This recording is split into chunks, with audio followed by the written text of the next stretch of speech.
Iniciar este estudo radiológico do tórax, vamos explicar inicialmente quais a razão de ser das incidências básicas que são efetuadas. Estas incidências são essencialmente duas, obtidas em inspiração profunda, a incidência posterior e de perfil esquerdo. Como se pode observar nas imagens,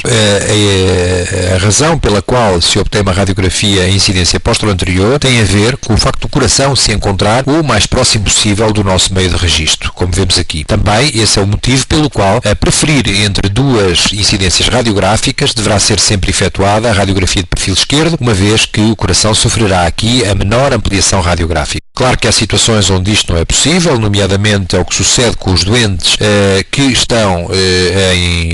internados e, portanto, acamados, doentes acamados, em que é necessário fazer radiografias do tórax no leito, e aqui vemos a exposição de uma radiografia antero-posterior, lembrando as duas imagens em baixo, a dificuldade que existe ou a impossibilidade de analisar corretamente as dimensões da silhueta cardíaca devido ao seu aumento provocado pelo efeito de ampliação radiográfica na incidência antero-posterior. Com base nestas incidências, que são aquelas que geralmente são obtidas, daí a designação de incidências básicas, nós vamos tentar abordar como executar a análise da radiografia posterior. Convirá, de facto, criar alguma sistematização nesta matéria, uma vez que as radiografias do tórax, e para quem não tem o hábito de ler regularmente este tipo de exame radiológico, pode efetivamente necessitar de alguma estratificação e estruturação naquilo que se pretende observar. Em primeiro lugar, devemos analisar cuidadosamente a apresentação geral da radiografia, verificar o esqueleto torácico, depois a hipertransparência característica dos campos pulmonares, a imagem do diafragma e os contornos do mediastino. Outro ponto muito importante é a análise desde o início dos tecidos moles da caixa torácica, em concreto a determinação das sombras acessórias quer da mama, quer do mamilo ou da prega axilar, o que pode evitar, de facto, surpresas desagradáveis e muitas vezes até inclusivamente falsos positivos na leitura da nossa radiografia. Portanto, nesta radiografia, neste esquema, aliás, relembra-se que a radiografia do tórax vai ser uma sobreposição de todas estas estruturas que aqui se demonstram e que efetivamente, ao serem projetadas no único plano, podem criar imagens de sombras que efetivamente não têm qualquer significado especial. Eu chamaria a atenção essencialmente, então, para a necessidade de observar a radiografia começando pela análise do continente e depois, digamos, passando à análise do seu conteúdo. Desta forma, na análise do esqueleto torácico, deveremos olhar para a configuração geral dos corpos vertebrais, quer na incidência frontal, quer na incidência de perfil, tal como se demonstra nestas imagens, reconhecer também a imagem correspondente à região posterior dos arcos costais e ainda ao externo, que contribui de alguma forma para a densidade radiológica na incidência frontal, mas que apenas é minimamente estudado e observado na incidência de perfil, como também aqui se pode observar. É, portanto, necessário reconhecer bem as peças que compõem o esqueleto. Ainda nas vértebras, chamaria a atenção para a necessidade de reconhecer os pedículos e a imagem correspondente às apófises espinhosas, e os pedículos são vistos com efeito tangencial sobre o seu bordo de um e do outro lado dos corpos vertebrais. Quanto à silhueta mediastínica, esta é assim descrita porque apenas somos capazes de identificar as zonas correspondentes aos contornos do mediastino, condicionados pela zona onde os tecidos moles que contêm o mediastino se encontram o pulmão, cuja densidade radiográfica é completamente diferente. Este é o exemplo que aqui vemos em 4 cortes a níveis diferentes, que explicam o porquê da configuração mediastínica nas zonas de interface entre o mediastino e o pulmão, quer à direita, quer à esquerda. Obviamente que as estruturas que vamos observar dependem, logicamente, da projeção da imagem desde a região mais posterior à anterior e também do nível a que nos encontramos. Portanto, nesta configuração geral da radiografia, valerá a pena salientar então a imagem do esqueleto, que sinteticamente já referenciámos, sobretudo para a visualização dos arcos posteriores, a tentativa de discriminação entre os arcos posteriores e os arcos anteriores das costelas, e é também necessário executar e fazer algum esforço para a tentativa de analisar e contar os arcos costais. Habitualmente, uma radiografia deve situar-se, a imagem das cúpulas diafragmáticas deve situar-se por volta do 8º ao 10º arcos costais posteriores, e dessa forma é considerada uma radiografia obtida com uma boa inspiração. Nesta imagem vemos ainda os tecidos moles das regiões supraclaviculares, que são tenuamente densos, como podemos ver, e mais abaixo vemos a imagem correspondente à clavícula, com uma sombra acessória acompanhante pelo seu bordo superior. Na região mais ou menos média dos campos pulmonares, podemos observar duas zonas salientes da configuração mediastínica que correspondem às regiões dos hilos, que mais tarde veremos em mais pormenor, mas que são de facto imprescindíveis para uma boa análise das radiografias, uma vez que é essencialmente uma área sede muitas vezes de patologia, nomeadamente de caráter neoplásico. Depois, a configuração mediastínica mais abaixo é essencialmente formada pelo coração. Os campos pulmonares dominam esta radiografia de um e outro lado, podendo distinguir-se essencialmente o campo frenoclavicular, é aquele que se encontra entre o diafragma e a clavícula, e acima das clavículas encontramos então os vértices pulmonares. Por último, vale também a pena referir que a análise da transparência radiológica, sobretudo para quem não tem um padrão radiológico perfeitamente definido ainda e estruturado como padrão, de facto convirá saber que a transparência radiológica é maior a nível dos andares superiores do que a nível das bases. Duas ordens de razões levam a que isto seja desta forma. Por um lado, os tecidos moles e a dimensão anteroposterior do tronco é menor a nível superior, e por outro lado, com o paciente em bipedestação, condição habitual para a realização deste tipo de radiografias, faz também com que existam fenómenos de certa hipostase, e desta forma os lobos inferiores de ambos os pulmões são mais vascularizados do que os lobos superiores, levando também, por isso, a uma maior densidade, uma vez que os vasos e o sangue circulante contribuem genericamente para o aumento radiográfico da densidade.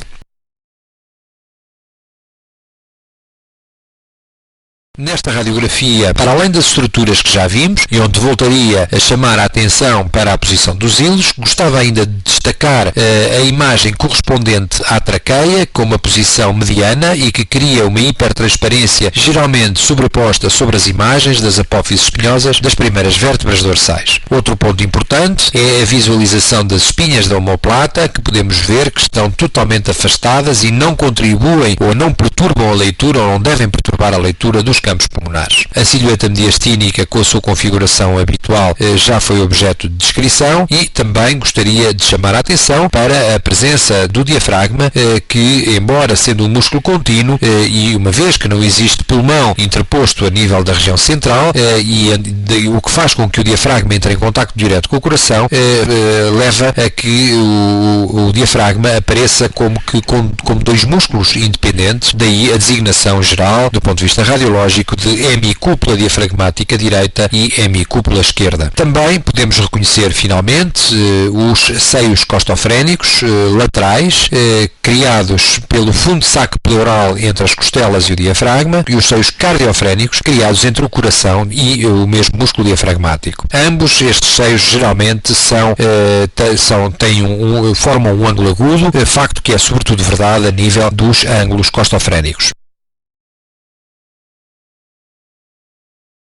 Neste diapositivo podemos ver como as sombras acessórias podem de facto contribuir para a criação de algumas imagens bizarras na radiografia. Por exemplo, nesta paciente um pouco emagrecida, podemos observar acima das clavículas, na zona das fossas supraclaviculares, uma imagem hipertransparente que mais não corresponde do que a uma zona desprovida de tecidos moles, portanto devido ao paciente estar de facto muito emagrecido, e que contém obviamente ar responsável pela hipertransparência observada. Podemos também observar neste caso a sombra acessória da mama, a nível da base inferior, da base do pulmão esquerdo, e identificando-se de um e outro lado, com uma orientação oblíqua, a linha da prega axilar. Nesta imagem podemos ver a ausência da imagem correspondente à mama direita, numa paciente a quem foi efetuada uma mastectomia e que é responsável, desta forma, por uma hipertransparência aumentada do campo pulmonar direito comparativamente ao contralateral. Portanto, a leitura das sombras acessórias é fundamental para conseguir interpretar corretamente as radiografias e verificar que esta diferença de transparência não tem, de facto, um substrato patológico a nível pulmonar. Nesta imagem, finalmente, observamos aquilo que parece ser projetado na base pulmonar esquerda, um pequeno nódulo pulmonar. Ora, estas imagens, e uma vez que se trata de uma imagem de projeção, tanto podem corresponder a um nódulo anterior a nível da pele, como, por exemplo, um simples sinal cutâneo a nível, por exemplo, da pele do dorso. Desta forma, portanto, não corresponder necessariamente a um nódulo intrapulmonar. Por vezes, e quando não se dispuserem de outras técnicas, a realização de radiografias com simples marcação mamilar, como acontece neste caso, pode-nos mostrar que aquela imagem corresponde exclusivamente à sombra acessória do mamilo,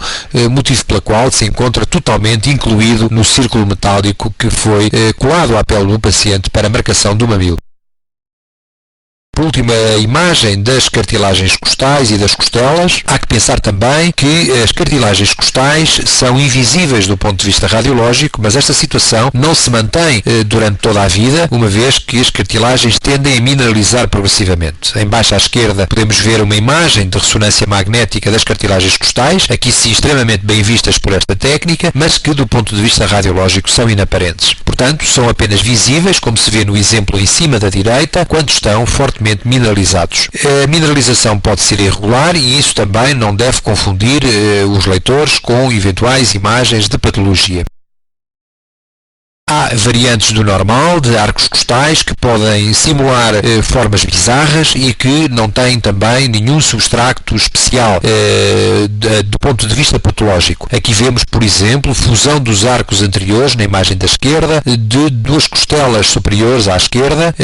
em que formam, de facto, uma imagem esquisita a nível do vértice e do andar superior do pulmão esquerdo. Neste outro exemplo, à direita, observamos uma sinostose entre dois arcos costais inferiores direitos, criando também uma zona de opacidade que não é uma alteração parenquimatosa pulmonar, mas sim apenas uma variante do normal dos arcos costais. Vamos continuar a ver o estudo radiológico do tórax, entrando agora na radioanatomia, na divisão dos campos pulmonares, na avaliação do retículo e das linhas cisurais, dos hilos, do mediastino,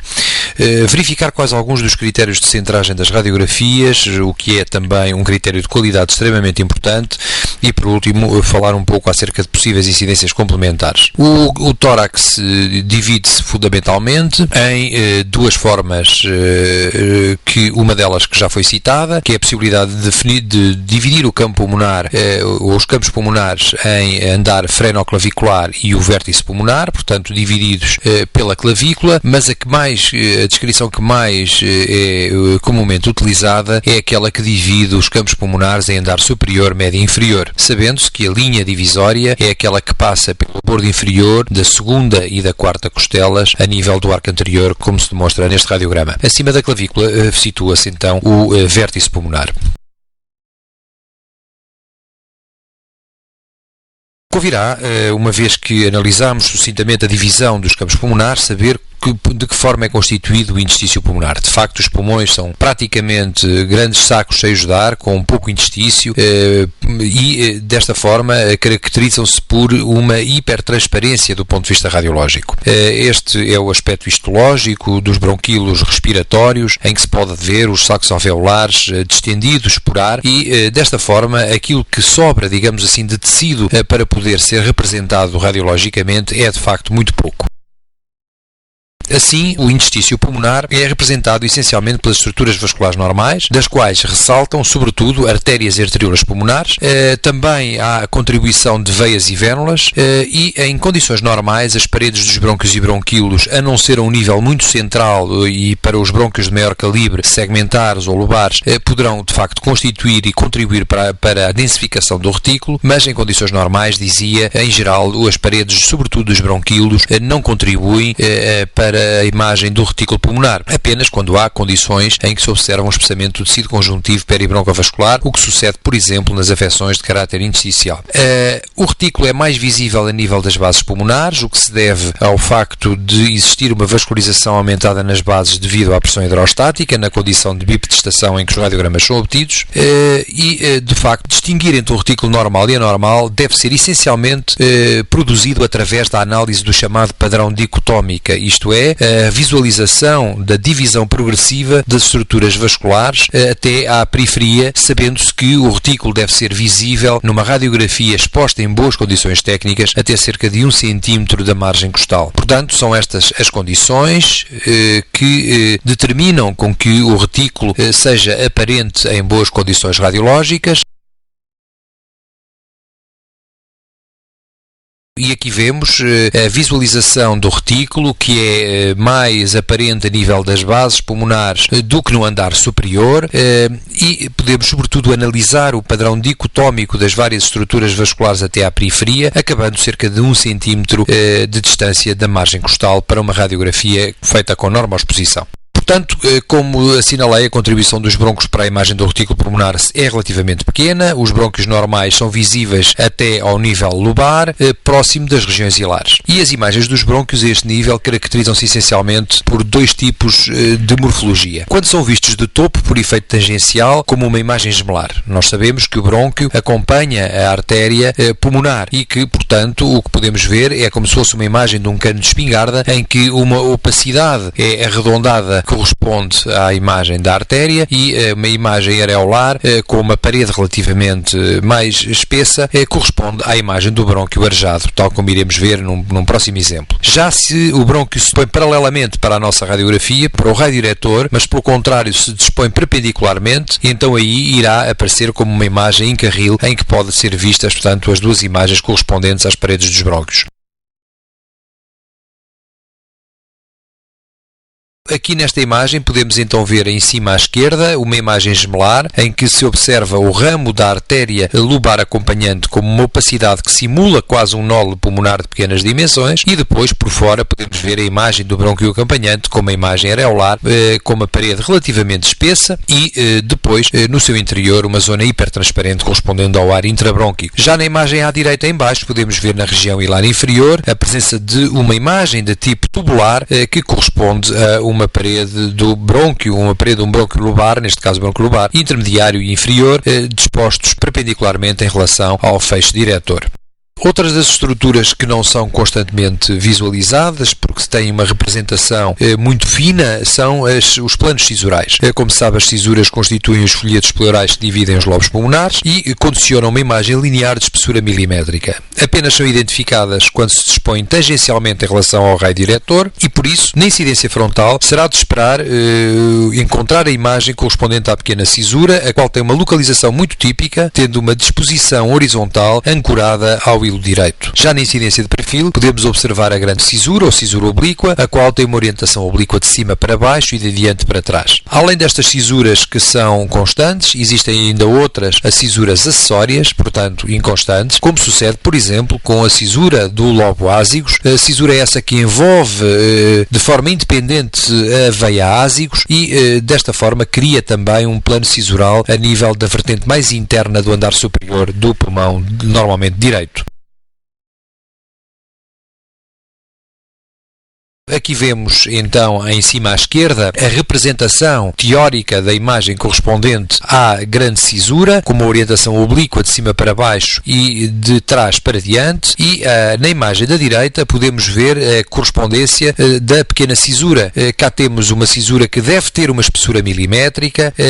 que tem uma disposição perfeitamente paralela e está ancorada ao hilo direito. Portanto, este é o aspecto típico da pequena cisura. Finalmente, na imagem imagem de baixo, bem à esquerda, podemos observar o que corresponde à cisura do lobo ázigos. A cisura do lobo ázigos envolve de forma independentemente a veia ázigos e cria aquela fina linha pleural que corresponde aos folhetos pleurais próprios que envolvem esta veia.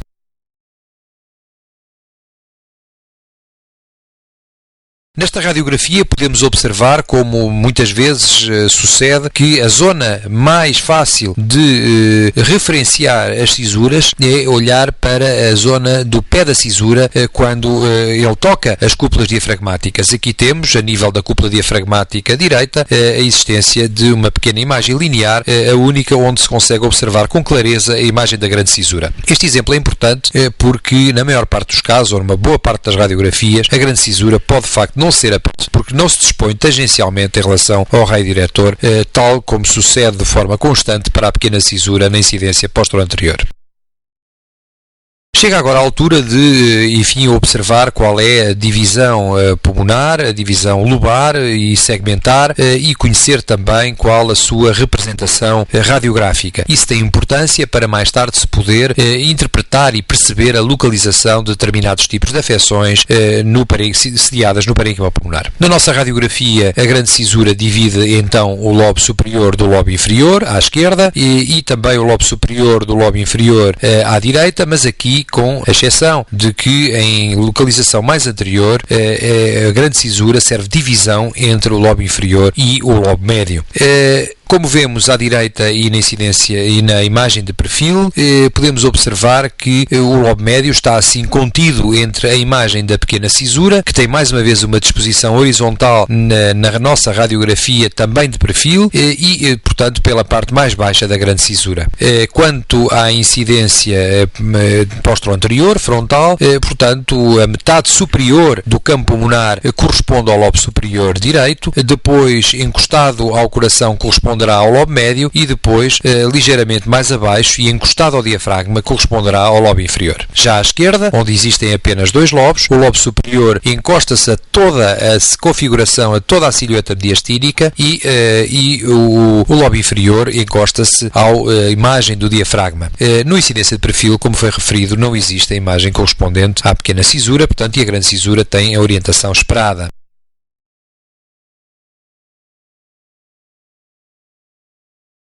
Um ponto muito importante na avaliação radiológica pulmonar são as imagens dos hilos e para poder interpretar a patologia é necessário reconhecer qual é a sua constituição normal. Os hilos são constituídos essencialmente pelas estruturas vasculares que correspondem à artéria pulmonar, tal como já foi salientado, e que do lado direito tem uma forma em C invertido e do lado esquerdo tem essencialmente a forma de uma vírgula. Ao olharmos para esta imagem de anatomia digital, facilmente compreendemos a disposição dos ramos da artéria pulmonar que acompanham a divisão brônquica e que são anteriores em relação à divisão da árvore respiratória, como podemos ver, e podemos compreender também porquê da morfologia em C do hilo direito e em vírgula do hilo esquerdo. É que à direita o hilo tem uma posição mais baixa e a artéria pulmonar, o ramo intramediastínico, o ramo direito da artéria pulmonar tem um trajeto intramediastínico longo, dividindo-se depois nos seus ramos lobar superior e inferior. E isso cria um aspecto em C invertido. Enquanto que à esquerda, o ramo esquerdo da artéria pulmonar continua com o cone da artéria, cavalga o brônquio esquerdo e depois dirige-se essencialmente para baixo para dar o ramo lobar inferior.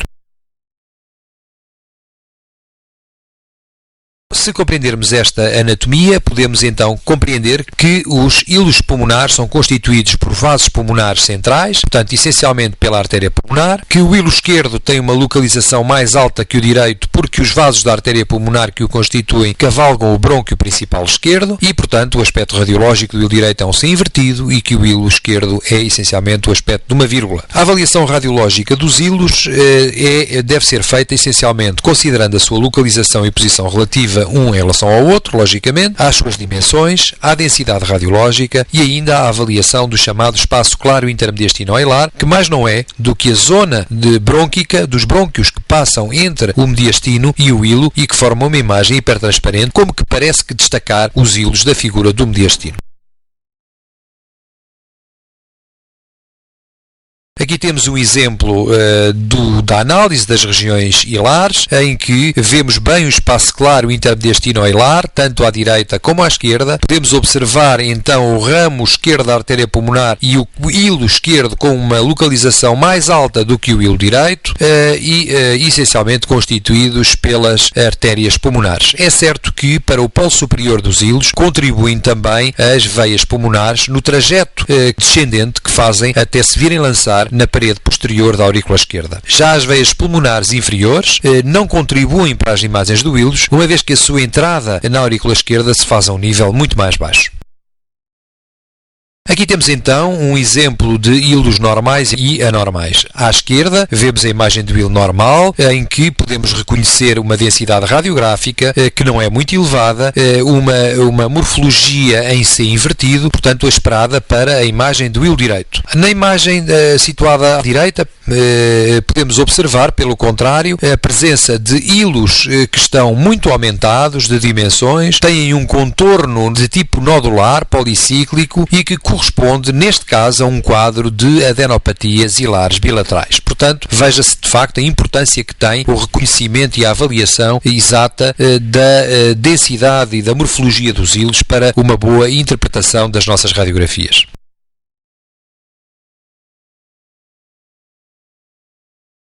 Convém também reconhecer as estruturas hilares no radiograma de perfil,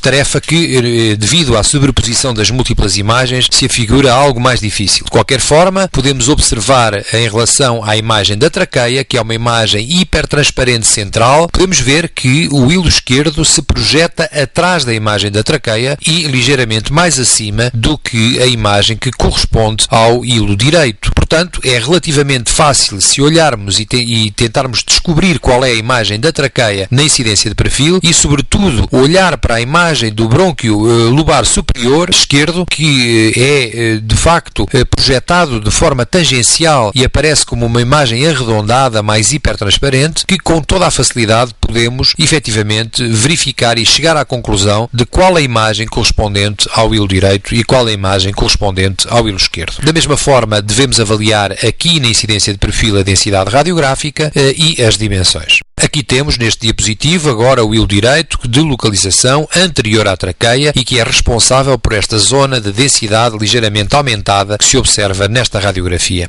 Deverá ser comparada, obviamente, com o esquema que está situado à esquerda. Para além dos hilos e da configuração global da silhueta mediastínica, devemos também falar um pouco do que é o compartimento mediastínico. O mediastino corresponde ao compartimento anatómico que é recoberto pela pleura parietal mediastínica e contém as vistas torácicas à exceção dos pulmões. É arbitrariamente dividido em 5 partes. Podemos dividir essencialmente o mediastino em mediastino superior e inferior, e o inferior é dividido depois em 3 compartimentos, o anterior, o médio e o posterior. A linha que divide o mediastino superior do mediastino inferior passa é uma linha inexistente, portanto é uma linha criada, artificial, que passa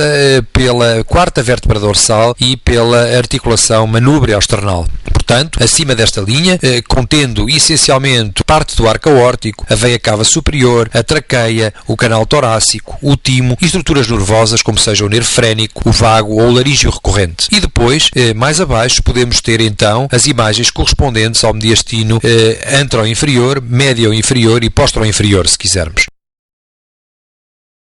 Estas linhas são divididas então por uma linha que separa o bordo anterior do coração da caixa torácica e aí teremos o compartimento do mediastino anterior. Neste compartimento, essencialmente as estruturas que aqui se encontram correspondem ao timo, que é a estrutura predominante neste compartimento anatómico, mas existem também gânglios linfáticos, vasos e tecido conjuntivo. No mediastino médio, que é o espaço que se situa entre a linha que passa pelo bordo anterior do coração e por outra linha imaginária que passa cerca de 1 cm à frente dos corpos vertebrais, vamos encontrar essencialmente as grandes estruturas vasculares. O coração, o pericárdio, os grandes vasos, mas também estruturas nervosas, o frénico, o nervo recorrente e também, obviamente, gânglios linfáticos. Aliás, os gânglios é uma constante ao longo dos 3 compartimentos mediastínicos. Por último, no mediastino posterior, podemos encontrar a aorta descendente, o canal torácico, o esófago, as veias ásicos, tanto ásicos e hemiásicos, e ainda estruturas nervosas, como o nervo vago e gânglios linfáticos. Portanto,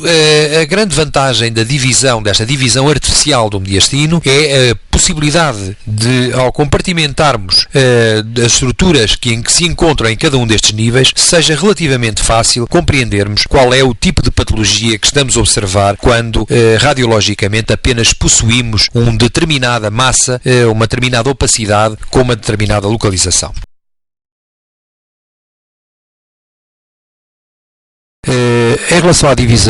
relação vista a divisão do mediastino, temos que pensar na análise da configuração do ponto de vista radiológico e essencialmente pensar que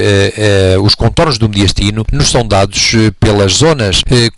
que entram em contacto com as estruturas que têm um gradiente de contraste completamente diferente, como sucede com o ar a nível pulmonar. É evidente que isso depende do nível a que estamos a estudar. Se tratar do mediastino superior, essencialmente o que se encostará ao pulmão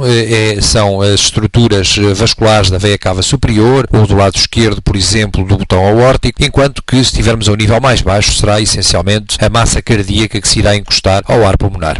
Neste diapositivo podemos ver essencialmente na radiografia postero-anterior quais são as câmaras cardíacas que tomam contacto direto com o ar pulmonar e que, por isso, cujo contorno pode ser reconhecido com relativa facilidade. À direita cá temos a imagem da veia cava superior e depois mais baixo da aurícula direita, enquanto que à esquerda, como se pode observar, no nível da massa cardíaca é essencialmente o ventrículo esquerdo, a câmara cardíaca que de facto entra em contacto com o ar pulmonar e cujo contorno é reconhecido. De notar também neste esquema, neste diagrama, que o ventrículo direito, devido à sua posição central dentro do mediastino, como nunca contacta com o ar pulmonar, não pode, pois, por isso, em condições normais, ser reconhecido do ponto de vista radiológico nesta incidência postero-anterior. Aqui temos a explicação, neste corte de cadáver, precisamente das cavidades cardíacas que entram em contacto direto com o pulmão adjacente, razão pela qual podem ser com facilidade reconhecidos. É evidente que convirá, por último, referir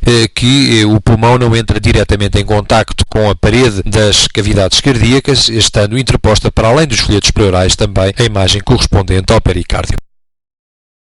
Assim temos que, do lado direito e na configuração do mediastino, podemos essencialmente definir 4 grandes arcos ou contornos, se preferirem. O primeiro contorno em cima à direita, ainda no mediastino superior, é-nos dado pela imagem que corresponde à veia iluminada, é um contorno relativamente retilíneo e corresponde à zona onde a veia iluminada vai entrar depois na veia cava superior. O segundo arco é-nos dado pela veia cava superior em si e também pela imagem da aorta ascendente. Este arco pode ser mais ou menos proeminente, depende do escalão etário do paciente, já que nos doentes mais idosos, a aorta ascendente tende de alguma maneira a ser ligeiramente mais proeminente e, dessa forma, pode de facto formar mais o contorno deste segundo arco do que a veia cava superior. Mais abaixo temos a imagem correspondente à aurícula direita, ao contorno da aurícula direita, já vimos o motivo pelo qual isto sucede e, por vezes, em alguns pacientes é ainda possível observar, quando a inspiração é bem feita, um pequeno segmento da veia cava inferior quando esta se lança a nível da aurícula direita.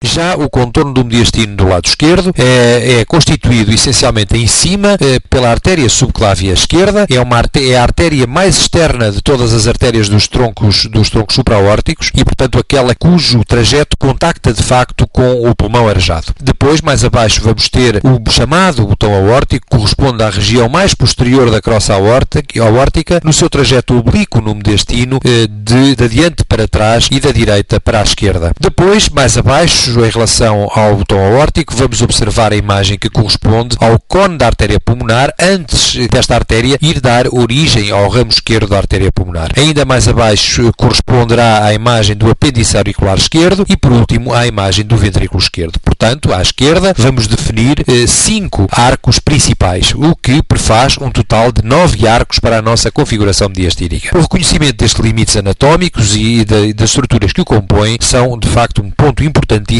para poder compreender integralmente aquilo que se passa em relação à análise da configuração mediastino, que tantas vezes excede patologia. Este dispositivo serve, obviamente, apenas não de maneira nenhuma para executar alguma descrição exaustiva sobre todas as estruturas que aqui se identificam, mas para recordar, essencialmente, os principais pontos anatómicos que devem ser considerados e a sua projeção na nossa radiografia com incidência posterior. Chamava só a atenção para o facto, por exemplo, das válvulas cardíacas serem também projetadas no meio da massa mediastínica, que tem uma densidade de tecidos moles, motivo pela qual também, em condições normais, em condições fisiológicas, não serão reconhecidas. Aqui temos a sobreposição, de facto, das câmaras cardíacas para melhor compreensão no radiograma de perfil e, assim, penso que é relativamente simples a sua identificação em qualquer radiografia a partir deste esquema. Quanto à incidência de perfil, que ainda não tivemos oportunidade de ver, o contorno da silhueta cardíaca é-nos fundamentalmente dado em sede anterior pela imagem do ventrículo direito. É a primeira vez, aliás, que vemos o ventrículo direito na zona onde ele vai contactar anteriormente com o pulmão. E o contorno posterior é-nos dado pelas cavidades cardíacas esquerdas. Aliás, a radiografia do tórax de perfil é um excelente indicador do tamanho, das dimensões das cavidades cardíacas esquerdas, em cima pela aurícula esquerda, em baixo pelo ventrículo esquerdo. Por vezes é também possível observar a imagem da veia cava anterior que do lado direito se irá lançar a nível da aurícula direita. Obviamente, continuando com o ventrículo direito, podemos reconhecer a imagem do tronco do cone da artéria pulmonar e desenhando como que uma bengala a imagem da crosta aórtica, que na incidência de perfil, no entanto, não é completamente desdobrada. Tal acontece se efetuarmos, por exemplo, uma incidência mais obliquada. É preciso não esquecer que também na radiografia do tórax, para além da imagem da traqueia que deve ser sistematicamente referenciada, o mesmo sucedendo em relação às imagens dos hilos, devemos esforçar-nos por interpretar o que se passa em relação à silhueta cardíaca, ao ar pulmonar e, sobretudo, também verificar, por vezes, a imagem da espinha da omoplata, que se projeta normalmente em sede posterior, como podemos ver neste exemplo, com efeito tangencial sobre a sua cortical e que também é fácil de reconhecer nesta incidência se conhecermos qual é a sua apresentação radiográfica. Tal como na radiografia frontal, que analisamos a densidade radiográfica comparativa entre o andar superior e inferior, na radiografia de perfil passa-se um pouco o inverso, ou seja, vamos ter uma maior transparência radiológica a nível das bases pulmonares. Isso deve-se essencialmente ao facto de a radiação X ter uma maior espessura de tecidos moles para atravessar a nível da cintura escapular, razão pela qual a transparência radiológica, tal como se pode ver neste exemplo, tem essencialmente uma densidade superior, portanto, do que na região a nível das bases. Portanto, é este o padrão normal da transparência parenquimatosa pulmonar na radiografia de perfil. Ainda nesta radiografia pode-se reconhecer a imagem correspondente às veias pulmonares inferiores, que estão assinaladas, quando estas convergem para a aurícula esquerda. Aqui podemos observar também que a localização destas veias, no seu trajeto oblíquo, em direção à aurícula, é de facto muito mais baixo do que a imagem que corresponde aos hilos e, portanto, como atrás foi mencionado, não contribuem para a formação da imagem dos hilos pulmonares. Por vezes, por trás da imagem da traqueia, é possível observar uma outra estrutura quando ela contém gás, que é o esófago. Aqui vemos no diagrama da direita qual é a relação de contiguidade entre a parede anterior do esófago e posterior da traqueia. Aliás, um sinal de grande preocupação nas neoplasias, sobretudo o terço médio do esófago e a possível invasão precoce da árvore respiratória, precisamente por esta relação de contiguidade. No exemplo radiográfico, à esquerda, podemos ver então a imagem tubular hipertransparente correspondente à imagem da traqueia e depois, mais atrás, a imagem correspondente ao esófago. Entre as duas, uma linha medianamente densa que corresponde às duas paredes justapostas. Finalmente, na radiografia de perfil, aqui temos então a forma como é possível efetuar e ver a divisão do mediastino, que até aqui só tínhamos visto em esquema. E, de facto, a imagem correspondente ao mediastino superior passando essencialmente a nível do teto da crosta, depois o mediastino anterior que está essencialmente confinado à região anterior à massa cardíaca, o mediastino médio que corresponde à zona da massa cardíaca e o mediastino posterior que engloba sobretudo a região que corresponde aos corpos vertebrais, à zona dos corpos vertebrais e onde estão sediadas o arco posterior das costelas. Por último, uma palavra acerca do diafragma. O diafragma é um músculo que, como se sabe, é contínuo. Ele não é identificado a nível da região central, porque o coração, que tem a mesma densidade radiográfica, se vai sobrepor e, portanto, não há gradiente de contraste para que ele possa ser reconhecido. Daí, nós falamos em duas hemicúpulas. A posição das hemicúpulas é que, geralmente, a hemicúpula direita tem uma localização discretamente mais alta que a hemicúpula esquerda, e um ponto de referência extremamente importante é a presença da bolha de ar gástrica. A câmara de ar gástrica, no fundo gástrico, com ar, permite extrapolar qual é a densidade teórica do diafragma e da parede gástrica somadas, e realmente, normalmente, embora não haja valores propriamente normais, tem em geral uma espessura bastante fina. Já à direita, essa constatação não pode ser feita, uma vez que abaixo da cúpula diafragmática está a sombra hepática, que com a mesma densidade radiográfica não permite a identificação isolada de qualquer uma destas estruturas. Outro ponto importante é a forma como pode ser reconhecidos os diafragmas, os hemidiafragmas, agora que os consideramos como duas porções do mesmo músculo, como é que podem ser reconhecidos do lado direito e do lado esquerdo? De facto, sabendo que o coração está situado à esquerda no tórax, é normal e lógico poder pensar que, essencialmente, ele vai assentar sobre o diafragma esquerdo. Desta forma, vamos ver a hemicúpula diafragmática direita em toda a extensão na radiografia de perfil, desde a sua porção mais posterior até à sua porção mais anterior, enquanto a cúpula diafragmática esquerda, em geral, é interrompida a nível da zona onde começa a imagem correspondente à grande massa cardíaca, devido precisamente à inexistência de pulmão hipertransparente interposto que forneça o gradiente de contraste necessário para a identificação daquelas estruturas. Também na radiografia de perfil, aproveitaria apenas para salientar, aliás, bem visível no exemplo da direita, a existência de mais um seio costofrénico. O seio costofrénico posterior, igualmente em ângulo agudo e que corresponde à zona de terminação posterior do diafragma e entre esta estrutura e as costelas. Nestes cortes de cadáver, feitos em cima no plano coronal e os dois outros no plano sagital, respectivamente do lado direito e do lado esquerdo, está a compreensão muito simples e o exemplo muito simples do motivo pelo qual a porção anterior da hemicúpula diafragmática esquerda não é identificada. À direita, vemos que o pulmão está sempre a contactar com o diafragma. À esquerda, cá temos a imagem da massa cardíaca que tem densidade de tecidos moles, tanto a contactar com o diafragma, o que faz com que este músculo não seja reconhecido. Do ponto de vista radiológico, pois, não será de espantar que as cúpulas diafragmáticas tenham uma representação como esta que aqui vemos, em que nós conseguimos reconhecer anteriormente a imagem correspondente. Sempre que estejamos a reconhecer uma hemicúpula diafragmática a nível anterior, em sede anterior, essa corresponderá, logicamente, à cúpula diafragmática direita e não à cúpula diafragmática esquerda. Vistos as principais estruturas que compõem a radiografia do tórax, há também que pensar